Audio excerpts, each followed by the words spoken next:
드릴 것 같은 일로 다 알면서 왜 안 돼요. 안 돼요.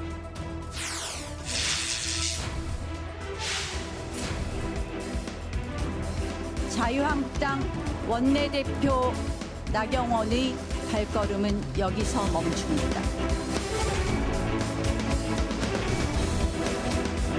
나경원 원내대표를 불러서 여기 문제를 안 했으면 좋겠다 그런 생각이 있었고 정리를 하는 그런 과정이 필요한 거죠. 두 번째. 정치를 하는 얘기야. 정치를 하는 얘기, 정치를 못했어. 당대표가. 어려운 상황을 잘 지혜를 모아서 그렇게 한번 해서나가도록 그렇게 하겠습니다. 국민의 눈높이에 맞게 앞으로 당 운영하도록 노력을 하겠습니다.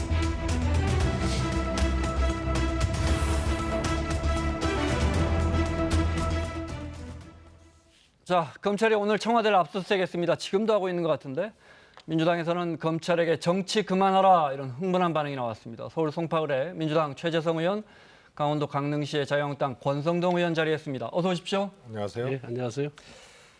저거 먼저 여쭤보죠. 민주당에서 오늘 검찰 보고 정치 그만하라 이렇게 이재정 대변인이 말했습니다. 어떻게 보십니까?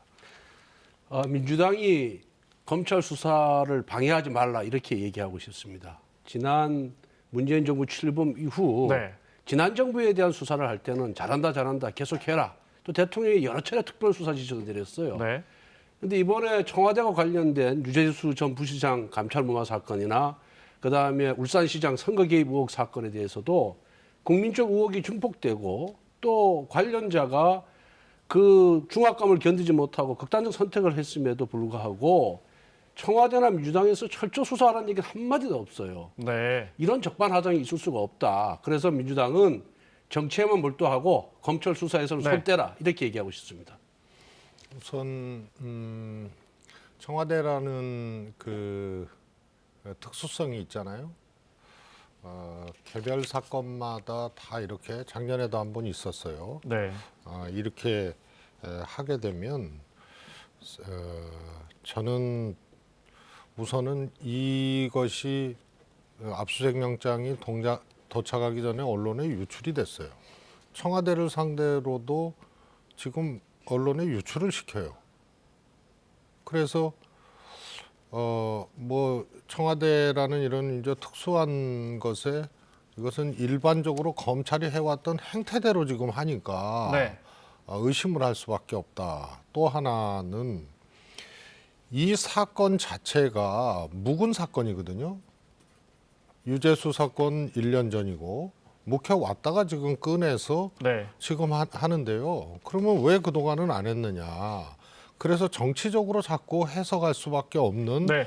행위를 한다. 그래서 그런 지적을 아니할 수 없는 거죠. 알겠습니다. 자, 오늘 청와대 압수수색은 말씀드린 것처럼 지금도 하고 있는 뭐 임의제출 형식으로 이제 아시잖아요. 이제 저 검찰 영상이 들어와 있습니까? 오늘 영상입니까? 네. 특별한 건 없는 것 같고요. 네, 여기 이제 기자들 잔뜩 모여 있고요. 네. 창성동 별관에 이제 민정의 몇몇 팀원들이 나와 있었던 걸로 알려지고 있고 임의제출 방식으로 이루어지고 있고 말씀하신 것처럼 유재수 전 당시 이제 금감원 국장 수사 무마 정황을 확보하려고 김기현 울산시장 건은 아닌 것 같습니다. 네. 유재수 전 시장과 관련해서 보도를 보면 조국 전 민정수석이 당시 수사를 무마했다라고 박형철 반부패 비서관이 검찰 조사에서 이야기했다는 거예요. 뭐 어디까지나 보도입니다. 네, 그러면 이 말이 사실이라면 조 전 장관 소환이 불가피합니다. 그건 어떻게 보십니까? 저는 검찰이 결국은 이제 기소까지 하려고 할 거다 이렇게 네. 이제 판단을 하고 있습니다. 근데 그 소위 이제 김기현 전 울산시장 관련 건과 마찬가지로 이것도 고발된 게 작년이거든요. 그래서 이것이 그냥 의혹으로만 그냥 왔다 갔다 했던 문제가 아니고 수사 착수를 했어도 되는 문제입니다.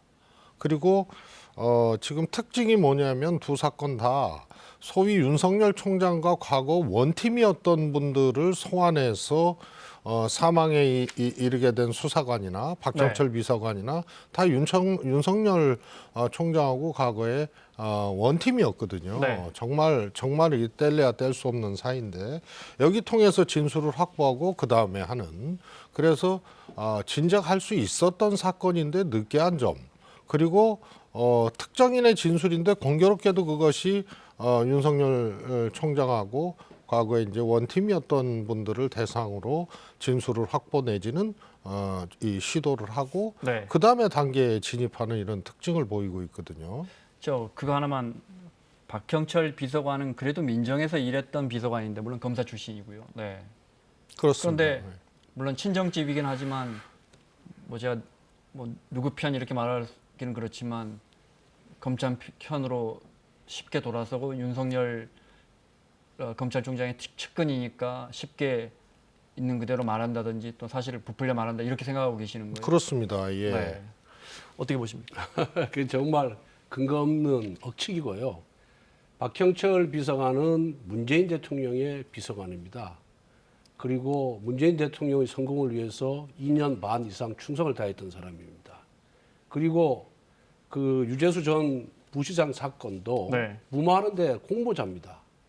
그런데 본인이 그런 잘못을 저질렀음에도 불구하고 다 사람들은 자기 죄가 있어도 그걸 다 모면하려고 애를 쓰거든요. 네. 그런데 모면할 수 없는 상황이기 때문에 있는 그대로 얘기하는 거예요. 윤석열 총장하고 과거에 한 팀으로 수사를 했다는 이유만으로 자기한테 불리한 진술을 할 사람은 없습니다. 네. 그리고 이번에 그 극단적 선택을 한 수사관도 마찬가지지만은 그분도 윤석열 총장한테 미안하다 말을 했어요. 왜 미안하다 그랬겠습니까? 그리고 본인이 불법 행위에 관여 안 됐고 잘못이 없다고 떳떳하다 그런다면은 네. 극단적인 선택할 이유가 없습니다. 뭔가 이유가 네. 있기 때문에 그런 삶을 선택했고 또 윤석열 총장한테도 미안하다, 개인적으로 미안하다는 얘기를 한 거는 결국 내가 모든 사실을 알고 있는데 이 사실 다 밝히지 못하고 내가 못하는 점에 대해서 미안하다고 한 것이 아닌가 저는 네. 그렇게 짐작이 갑니다. 유재수 전 시장 이야기하다가 김기현 울산시장 건으로 넘어왔는데 오늘 김기현 울산시장 건과 관련해서 청와대 고민정 대변인이 방금 전에 브리핑을 했어요. 네, 직접 들어보겠습니다. 네. 고인이 되신 동부지검 수사관은 문건 작성과 무관한 것으로 확인됐습니다. 2017년 10월경 당시 민정비서관실 소속 행정관 A씨가 제보자로부터 스마트폰 SNS를 통하여 김기현 전 울산시장 및 그 측근 등에 대한 비리 의혹을 제보받았습니다. A 행정관은 외부 메일망의 제보 내용을 문서 파일로 옮겨 요약하고 일부 편집하여 제보 문건을 정리하였으며 그 과정에서 새로이 추가한 비위 사실은 없습니다. 이것으로 더 이상 억측과 허무맹랑한 거짓으로 고인의 명예를 훼손하지 말아주시기 바랍니다. 유서조차 바로 보지 못하신 유족들에게 다시 한번 깊은 위로의 말씀을 드립니다. 네. 정리하면 이렇습니다. 숨진 검찰에서 파견온 그 수사관이 비위 첩보가 생산되는 과정에서 전혀 관여한 게 아니고 전혀 다른 A 행정관이 가져온 거다.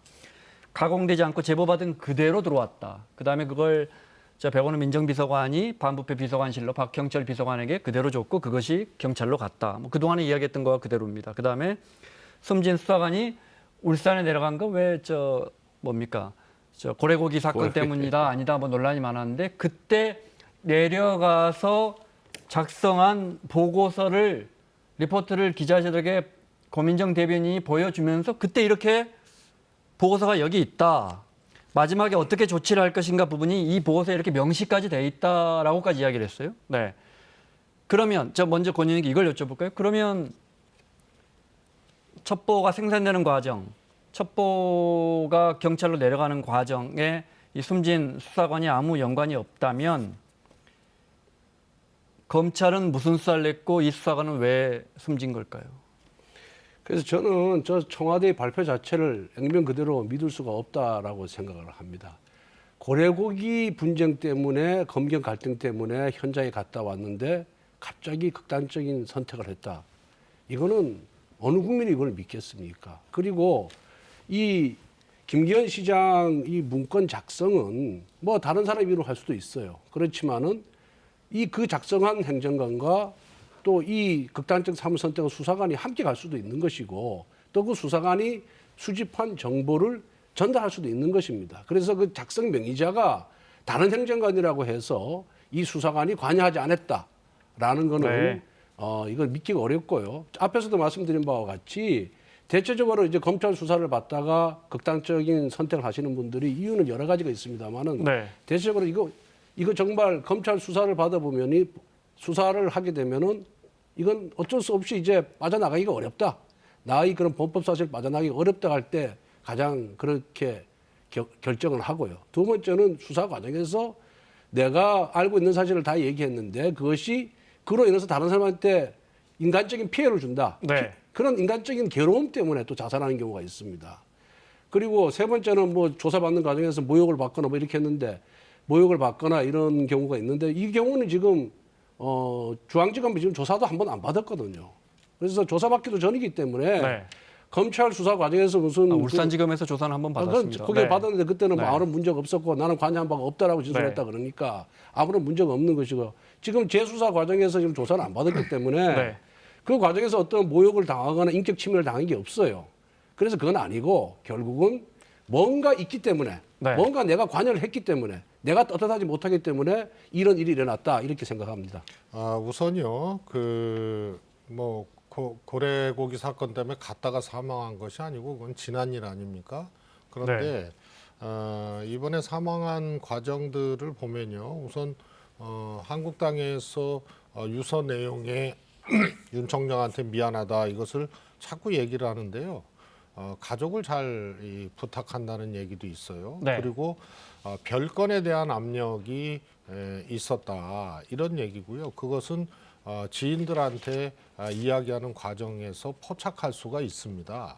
그래서 이분은 스스로가 여기에 관여되지 않았다는 것을 주변 가까운 분들에게도 충분히 얘기를 했고 네. 그러나 다른 어려운 문제가 닥쳤다. 그래서 저희들이 알기에는 이것은 별건으로 좀 압력을 느낀 것으로 네. 이렇게 풀이됩니다. 이 사건과 관련 없는 별건 그렇습니다. 수사에 예. 들어왔기 때문에 그래서 극단적인 선택을 한 윤 것이다. 총장한테 미안하다는 것은 본인이 혐의가 있고 실제로 범죄 행위를 했어도 윤 총장한테 미안하다 그럴 필요가 뭐 있어요. 사망한 네. 하는 분이. 근데 네. 오히려 언론 보도를 보면은 네. 청와대 압력 때문에 괴로웠다 이런 얘기가 있고요. 별건 압력이 있었다 그런데 그 별건의 실체는 전혀 나타나고 있지 않아요. 그거는 오로지 민주당만의 주장이지 거기에 대한 근거를 제시하면서 민주당이 주장해야 되는데 그런 근거가 전혀 없습니다. 이제 죽은 자는 말이 없지만요. 네. 사실 유서와 휴대폰은 말을 하고 있습니다. 그래서 검찰에서 관련 유류품이나 네. 또 휴대폰을 긴급하게 또 압수해가고 확보해간 점은 네. 그런 것을 뒷받침하는 정황이라고 보고요. 자, 네, 알겠습니다. 어제 고민정 대변인이 검찰이 유서 지금 뭐 최 의원님과 비슷한 맥락인데 검찰이 이 휴대전화와 관련돼서 또 그 숨진 고인과 관련돼서 사실과 전혀 다른 내용, 유서에도 없는 내용을 흘리고 있다 이렇게 강하게 비판했는데 들어볼까요? 수위가 아주 셉니다. 들어보겠습니다. 확인되지 않은 관계자 말로 일부 언론에 사실관계가 틀린 보도가 나오고 있습니다. 세계일보, 숨진 별동대 수사관 휴대전화 초기화 말아달라. 또 문화일보에 나온 윤건영과 이란 서장의 포렌식 못 맡겨. 검대 경청 갈등 심화. 이 기사들입니다. 유서에 있지도 않은 내용을 거짓으로 흘리고 단지 청와대에 근무했다는 이유만으로 이번 사건과 아무런 연관이 없는 사람에 대해 의혹이 있는 것처럼 보도하는 행태에 대해서 강력히 유감을 표합니다. 다시 한번 말씀드립니다. 고인은 김기현 울산시장 의혹 사건과 전혀 관련이 없는 민정수석실 고유 업무를 수행했습니다. 검찰은 12월 1일부터 피의 사실과 수사 상황 공개를 금지하는 형사사건 공개금지 규정 제도가 시행되고 있음을 명심해 주시기 바랍니다. 권 의원님 말씀처럼 다 저 말이 맞다면 도대체 왜 숨졌을까? 최 의원님은 그러니까 뭔가 우리가 모르는 다른 압력이 있었던 거 아니냐 이렇게 말씀하셨는데 보면요. 어제 고민정 대변인이 들으신 것처럼 이 숨진 수사관은 그 김기현 시장 건과 전혀 상관이 없다는 말을 2번 하고 오늘 또 합니다. 못을 박아버립니다. 관련이 없다고. 만약에 검찰에 뭐 하나 잡혀 있다면 청와대가 이렇게까지 대놓고 정면으로 부인할까 싶기도 하고. 그런데 청와대가 이 유서 내용을 어떻게 확인했는지 저는 그게 궁금합니다. 네. 청와대도 이 유서 내용을 확인할 권한이 없거든요. 네. 그리고 이 언론 보도가 사실인지 아닌지는 저도 잘 모르겠어요. 그리고 이게 검찰 발인지 아닌지도 정확하게 모르겠고 네. 기사를 작성하는 과정에서 여기저기 취재해서 네. 뭐 약간 추측도 가면서 쓸 수도 있지만은 그래서 이 보도의 사실관계는 전 잘 모르겠어요. 그런데 말미에 그 검찰이 뭐 보도 준칙을 새로 제정했는데 네. 잘 지키라고 이렇게 청와대가 경고하는 건 또 뭡니까? 청와대가 그 지난 그 소위 적폐 사건 네. 수사할 때는 거의 검찰이 중계 방송하듯이 했어요. 그럴 때 민주당과 청와대가 아무 말도 안 했습니다. 그 잘못됐다는 얘기 한 번도 안 했어요. 우리가 이거 잘못된 것이다. 이거 피의사실 공표 아니냐고 주장할 때도 네. 아무 소리 안 했어요. 그런데 이제 와가지고 청와대와 관련된 수사를 하니까 청와대 대변인이 나서서 검찰에다가 수사 가이드를 안 주고 그다음에 겁을 주는 거예요 지금. 네. 협박하는 겁니다 이게. 그래서 고민정 대변인도 이 본인 주장을 입증하려면은 어떻게 이 유서 내용을 확인했는지 그거부터 먼저 밝혀야 된다고 생각합니다. 네. 그 자꾸 그 적폐 수사할 때 왜 얘기 안 했냐 그러는데 아무튼 피의사실 공표나 수사를 흘리는 행위는 과거나 지금이나 옳지 않은 거 아닙니까? 그렇죠. 옳지 않은데 네. 이것을 처벌해야 할 방법이 없어요. 왜냐하면 수사권, 기소권 다 검찰이 갖고 있는 거니까 피의 사실을 유출할 수 있는 주체는 경찰 아니면은 검찰입니다. 네. 근데 검찰이 다 하니까 이게 이 처벌 조항이 있어도 한 번도 60년 동안 된 적이 없는 거거든요. 검찰이 검찰을 처벌해야 그래서 하니까요. 그것을 네. 자꾸 예전에 어땠느냐를 끌어다 붙이기보다는 네. 지금 형사사건 공개금지 원칙이 정해지고 시행되는 이 시행을 시작했던 것이기 때문에 네. 과거나 지금이나 피의 사실 흘리면서 이 유죄 확증을 몰아가는 유죄 네. 심리를 몰아가는 것은 잘못된 것이다. 이거는 변함없는 거 아닙니까? 알겠습니다. 예, 그 지금도 저도- 그러고 있는 거예요. 저희도 피의사실 공표는 금지해야 되고 네. 엄하게 처벌해야 된다고 지금도 하고 있는 거 생각하는데 아닙니까? 지금 이 그리고 고민정 대변인 발표를 읽어보면은 근거가 없어요. 의원님 초기와 말라 근거도 없고 근거도 없는 상태에서 검찰이 흘렸다고 전제하고 또 공개 경고를 네. 하고 있는 거예요. 이제 그 기사를 보면요. 공개 협박을 하기 의원님. 때문에 제가 그 말씀을 드리는 의원님 겁니다. 아무리 언론에서 왜곡 보도를 하거나 이래도 항상 그 멘트를 따잖아요. 그래서 검찰 핵심 관계자면 검찰 핵심 관계자, 검찰 관계자면 관계자. 이거 없이는 언론에서 이런 식으로 보도하면은 이거는 소송 내지는 정정보도 청구를 받게 되는 알겠습니다. 겁니다. 그래서 알겠습니다. 네. 이 초기화 말라 그다음에 텔방 포렌식 이 문제는 검찰 관계자 발로 따옴표를 따서 나온 겁니다. 그래서 그거는 사실과는 좀 자, 다른 알겠습니다. 이 질문 하나 말씀이고요. 드릴게요. 그 숨진 수사관의 휴대전화. 숨지자마자 아주 이례적으로 검찰이 경찰의 압수수색 영장을 받아와서 휴대전화를 가져갔습니다. 그러자 오늘 서초서에서 해당 경찰서에서 다시 검찰에 영장 발부권이 신청 안 할 텐데 청구 안 할 텐데 경찰이 우리가 영장 청구를 요청해가지고 그 휴대전화를 다시 받아와야겠다 이런 입장이 나왔고요. 청와대는 이 휴대전화 관련돼서 격앙된 입장을 내놨고요. 그 휴대전화에 물론 키가 들어있을 거예요, 그죠? 그 부분 어떻게 보십니까? 우선 네. 이 전제가 성립돼야 됩니다. 청와대는 검찰이 뭔가 숨겨야 할 게 그렇습니다. 있기 때문에 그 휴대전화를 빨리 가져갔다는 거예요. 그렇습니다. 첫 번째 매우 이례적인 거고요. 네. 그다음에 두 번째 이러려면은 경찰이 이것을 목숨 걸고 나중에 처벌을 받더라도 목숨 걸고 지켜야 될 사유가 있어야 됩니다. 예를 들어서 조작을 한다든가 네. 휴대전화를 만져야죠.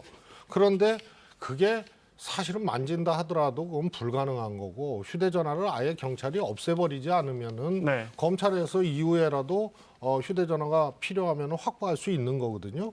그다음에 대전제가 경찰이 목숨 걸고 이것을 휴대전화를 조작 내지는 파괴해야 된다는 전제가 있는데 네. 그럴 만한 사유가 없는 상황에서 이례적으로 신속하게 이것을 확보했다는 것은 소위 말해서 검찰발로 공식적으로 얘기한 윤 총장에게 미안하다.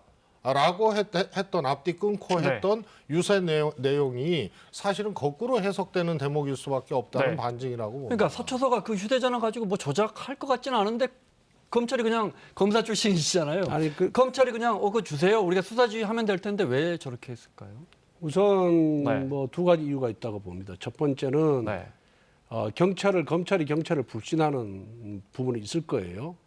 두 번째는 이것이 이제 자살로 판명이 됐으면은 유류품이기 때문에 가족들한테 돌려줘야 되고 경찰이 그리고 돌려받은 경찰이 이거를 이제 뭐 처분하는 경우가 있을 거예요. 그런 것을 방지하기 위해서 급하게 했고 사실 요즘에 휴대폰은 이 스마트폰은 증거의 왕입니다. 이 안에 모든 게 다 들어가 있어요.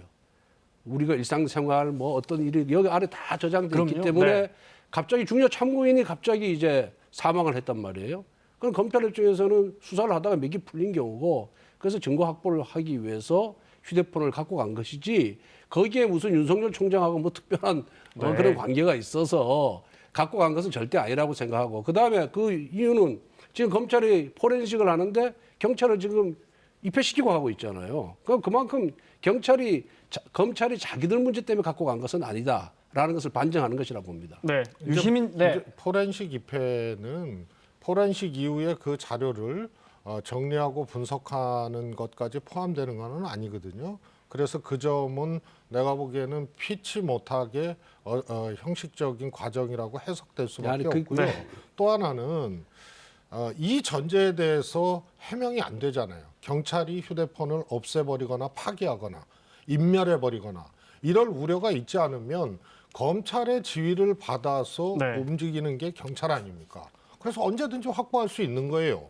그리고 검찰이 지금 수사 중인 사건이고 그런데 이것을 빨리 이례적으로 갖고 간 것은 경찰이 범죄적 행위로 인멸을 한다는 전제가 없으면 그러니까 이거는 해명이 안 됩니다. 간단하게 하고 넘어가겠습니다. 요 경찰이 인멸한다기보다는 빨리 가족들한테 돌려주고 가족들이 그것을 어떻게 처분할 가능성이 있으니까 그런 우려가 있으니까 알겠습니다. 증거 확보 차원에서 이걸 압수를 한 것이죠. 뭐 다른 이유가 있는 건 아니라고 봅니다. 네.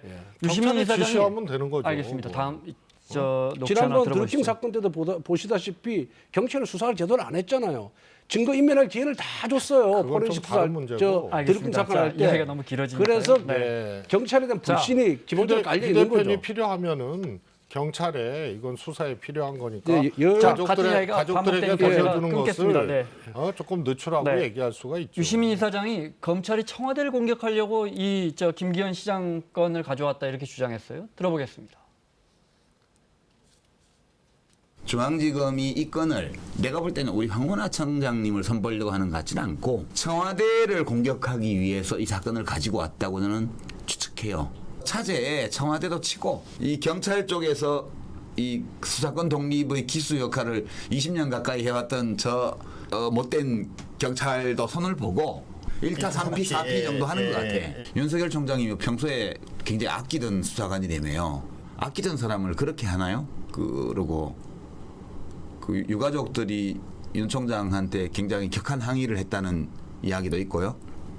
백원우 전 수석이 조문 갔을 때는 그 부인이 이제 껴안고 펑펑 우는 그런 장면들도 이제 보였습니다. 그러니까 검찰이 좀 이성을 회복해주기를 바라고요.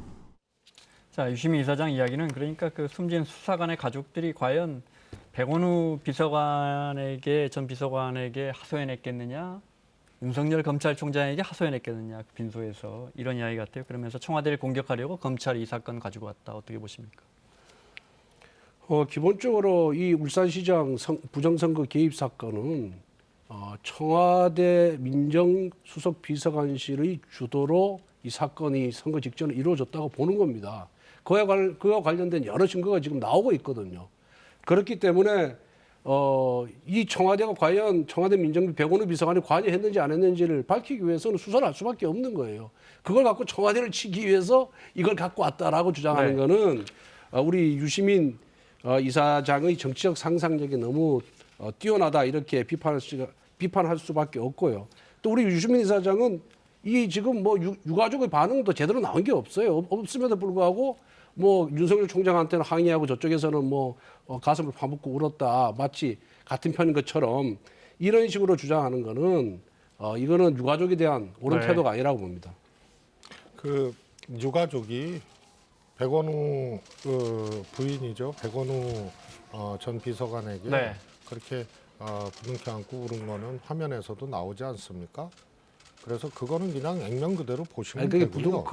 부둥켜 안고 운 것이 아니, 그럼 아무나 네. 잘못하고 자신들을 자신의 돌아가신 남편을 이 백원우 때문에 이루어진 일이라 그러면 그렇게 부둥켜 안고 웁니까? 그거는 그냥 남편의 죽음이 상식적으로 너무 생각하면 되고요. 억울하니까 네. 뭐 두 분 말씀 그 장본인인 백원우 비서관을 보니까 더 그리고, 네. 감정이 격해진 거죠. 최현희 뭐 말씀이요. 항의를 해야죠. 그 우선 이것은 1년 6개월 가까이 된 사건입니다. 그래서 이것을 왜 지금 끄집어냈냐 이것이 문제고요. 두 번째 이것은 네. 김기현 전 시장을 수사하려고 한 게 아니잖아요. 측근 비리 수사입니다. 그리고 압수수색 영장은 경찰이 함부로 청구할 수 없는 겁니다. 그건 체계가 검찰이 청구하고 법원이 발부하는 거 아니에요? 그래서 그렇게 한 거예요. 그다음에 검찰도 동시에 내사 중이었던 거예요. 그래서 이것은 네. 그리고 김기현 시장은 조사도 안 했어요. 측근 비리 사안이기 때문에. 그래서 1년 6개월이 지난 지금 이것을 다시 끄집어내서 그동안 검찰이 한 발짝도 안 나갔어요. 그래서 황운하 청장 지금 사표 처리도 안 되는 거예요. 인제 끄집고 그걸 핸들하고 수사 있으니까요. 대상자니까요. 그래서 네. 그동안 혐의가 있든 없든 종결할 수 있는 충분한 시간이 됐음에도 불구하고 안 하고 있다가 지금 꺼내들고 저거는 김기현 수사가 아니에요. 측근 비리 수사입니다. 김기현 시장의 비서실장 조사도 안 했습니다. 아니 그러니까 측근 비리 그리고 검찰도 알고 있고 네. 검찰도 요 내사 문제는 중이었고 자, 요것만 답변 예, 영장을 영장을 왜 발부한 그때 하지 않고 사건입니다. 지금 했냐 이거죠. 네. 사건- 1년 6개월이나 끌고. 울산지검에서 네. 계속해서 수사를 해왔습니다. 그리고 사건이라는 걸 무르익어야지 뭔가 나오는 거지. 갑자기 뭐 수사한다고 뭐가 나옵니까? 울산지검에서 계속 수사를 하다가 이제 울산지검에서 어느 정도 성과가 나니까 그리고 이게 저 서울과 관련돼서 청와대와 관련된 사건이니까 다시 검찰이 중앙지검으로 이거 사건을 이첩한 거예요. 네. 사건이라는 것이 다 4년 전, 5년 전, 7년 전 사건 수사하는 거지 언제 뭐 고소됐다고 바로 수사합니까? 그렇습니까? 우리 당에서 네. 그렇죠. 우리 당에서도 지금 자. 엄청나게 많은 고소를 했는데 2년 반이 지나서 다 한 건도 수사가 지금 진행 안 되는 게 한두 개가 아니에요 지금. 민주당에 대한 고소 의원님 말씀하시는 너무 잘 아니 청와대에 대한 아시겠지만요. 우리가 아, 예. 네. 검찰도 사안에 따라서 좀 다르죠. 예를 들어서 조국 그래서- 장관 같은 경우에는요. 네. 그냥 임명 직전에 안 된다고 해서 시작해서 전광석화에 네. 폭풍처럼 수사한 거고요. 적어도 자, 김기현 울산시장 네. 관련된 문제는 정말 보도도 크게 됐고요. 그래서 이 문제를 1년 6개월 동안 다른 자료를 수집하고 숙성시키기 위해서 했다고 하기에는 네. 그건 검찰이 무능한 그리고- 자, 거예요. 이건 권 의원님 말씀까지만 듣겠습니다. 예. 네. 그리고 측근 수사지 울산시장 수사가 아니기 때문에 관련이 없다. 이건 말이 안 되는 소리고요.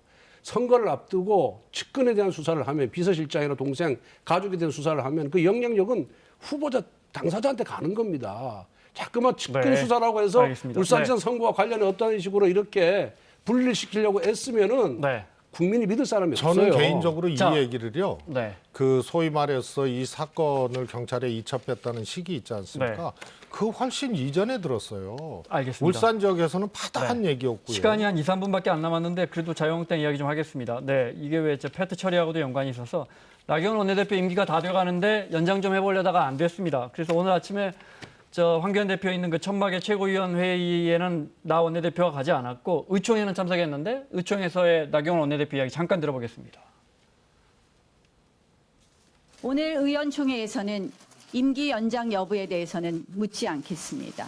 권한과 절차를 둘러싼 여러 가지 의견이 있습니다만 자유한국당 원내대표 나경원의 발걸음은 여기서 멈춥니다. 바람에 나무가 흔들려도 숲은 그 자리에 있습니다. 바위가 강줄기를 막아도 강물은 바다로 흘러갑니다. 자유한국당은 흔들리거나 멈춰서는 안 됩니다. 그것이 대한민국을 구하는 길이라고 생각합니다. 자, 이 저 남해당 이야기니까 좀 편하게 갔으면 좋겠습니다. 새 원내대표가 어떻게 나경원 원내대표보다는 좀 협상 쪽으로 가까운 사람이 올 거라고 보세요?